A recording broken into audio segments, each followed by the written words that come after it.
Already from this morning, I feel a huge rage and despair in my system, running through my veins. Also with a great curiosity and spaciousness. And I had learned the presentation by heart, but it wouldn't be faithful to give that presentation to you today, because it wouldn't come from my heart. So let's see what happens. I've got 13 and somewhat more time left, 40 minutes left. See what happens. This rage and despair, I think, comes from the feeling that I think that the world cannot hold the weight any longer of political leaders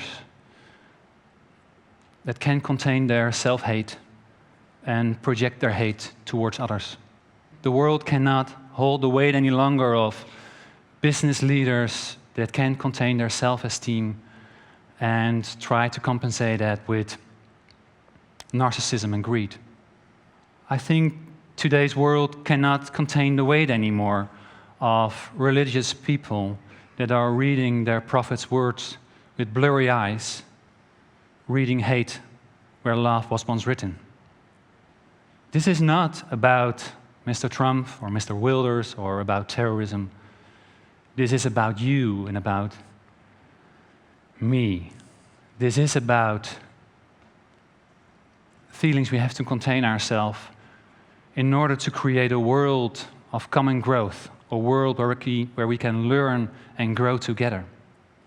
I notice that when I wake up in the morning and don't feel very good, I need to be very attentive, because I will project it onwards others.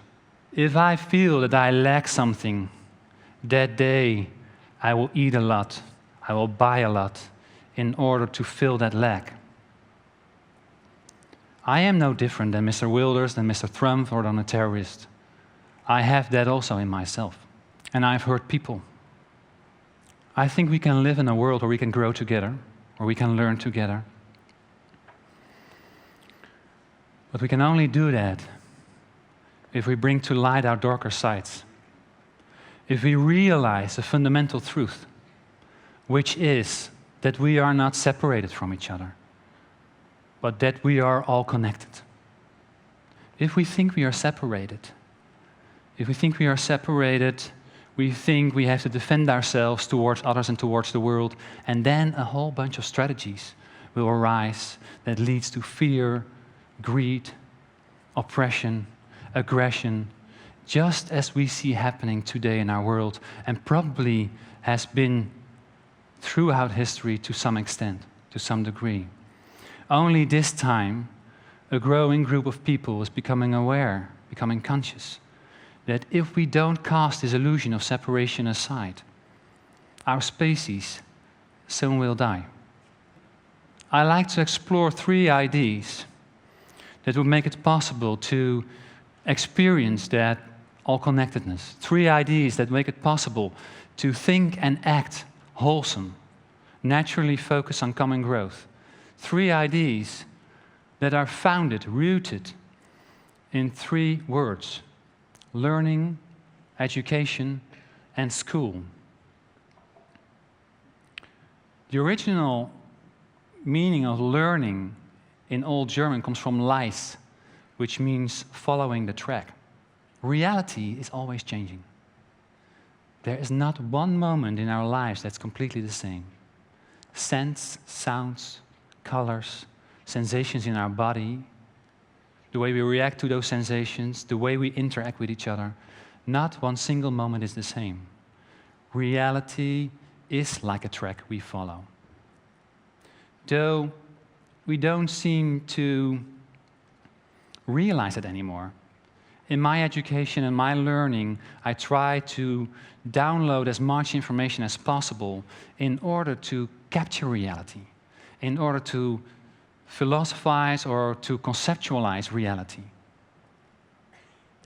But I didn't capture reality. What I took hostage, actually, is my possibility to learn, my possibility to stay in tune with this ever-changing reality, my possibility to be wondered by life itself. There's this beautiful philosopher I like, he's called Goethe. And Goethe loved plants, and he was sitting in front of plants for days. And what he noticed was that we don't see actually what is in front of our nose, but we project what we already know. We don't see what is. We see what once was. And what he did was creating the time to slow down this projection and to make space instead for what could be seen to unfold in its own true nature. And what he found out, what it is that nothing can be categorized. Everything is changing all the time. We cannot learn to capture reality. We can only learn to be humble to this truth of ever-changing reality. And if we do so, like Goethe did, you will get in contact with a great creative force which is called life itself. The second word I like to explore is education, which comes from educare, to draw out what's already there. I haven't been educated like that, though yes, I have been.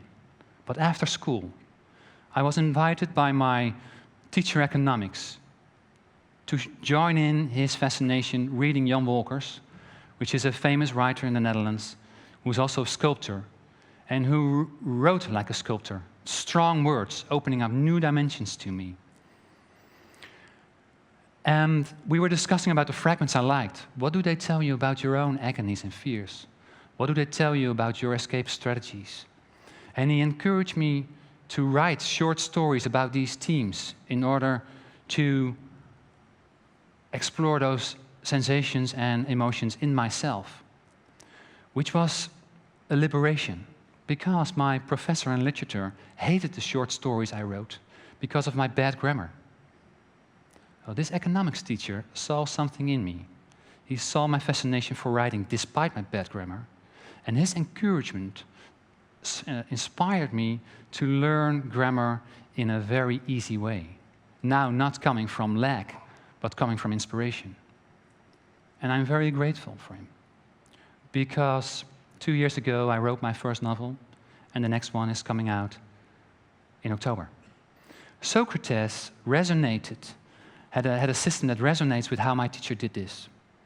Socrates had a beautiful metaphor. He saw himself as a midwife, someone that's helping the mother to give birth to the baby that's already growing inside, someone that's helping his students to bring out what is already there, not by delivering external knowledge, but by seeing the uniqueness of each and every one of us.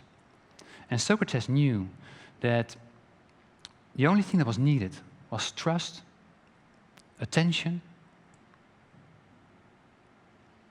and once in a while a little massage to give birth. How often are we educated like that? In spaciousness, with trust that we are unique, with attentiveness. How often does that happen in this world where everything seems to go faster and faster? For what? Where we have to buy books like How to Get Things Done. Why? We learn to do something, we are educated to do something very good, and we are educated to do it even better. But we are not educated why we do the things we do. If we don't learn that, if we're not educated in that, we can never connect from the inside out. We can never give labor to what's growing inside of us. And that's a recipe for a burnout. I can tell you from experience. Because 15 years after those Wednesday afternoons, I got a severe burnout. I had to deal with the losses of my mother and my brother.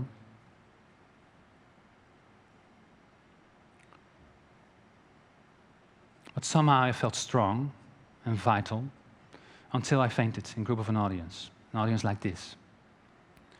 Doctors told me to rest. I couldn't. I was trying to come over this burnout the same way as I had gained success at that time, by willpower.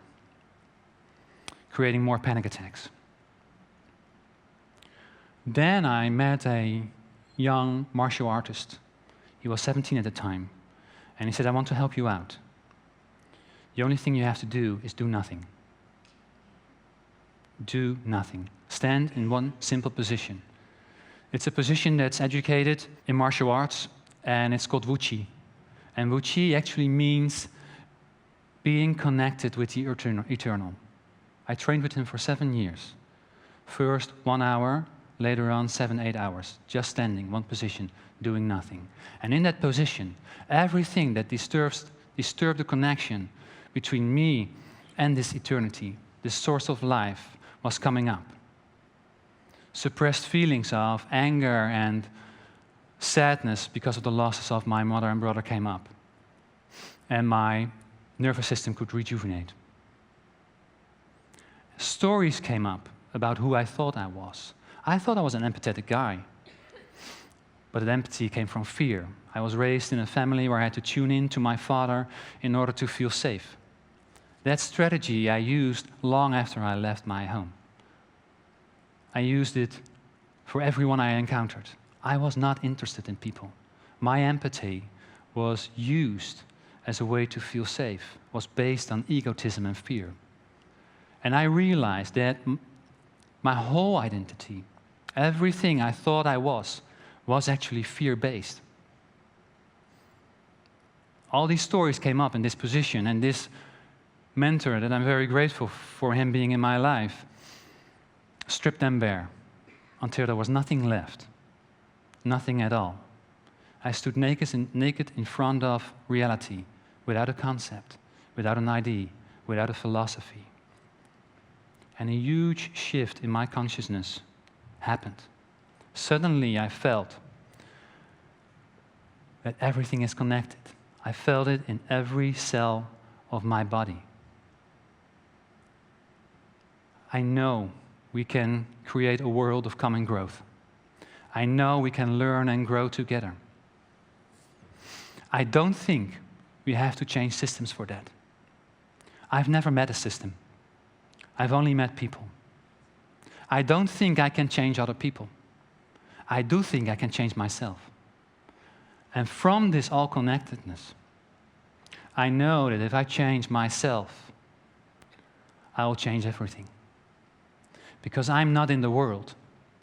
The world is in me, just like the world is in each and any one of you. Thank you so much.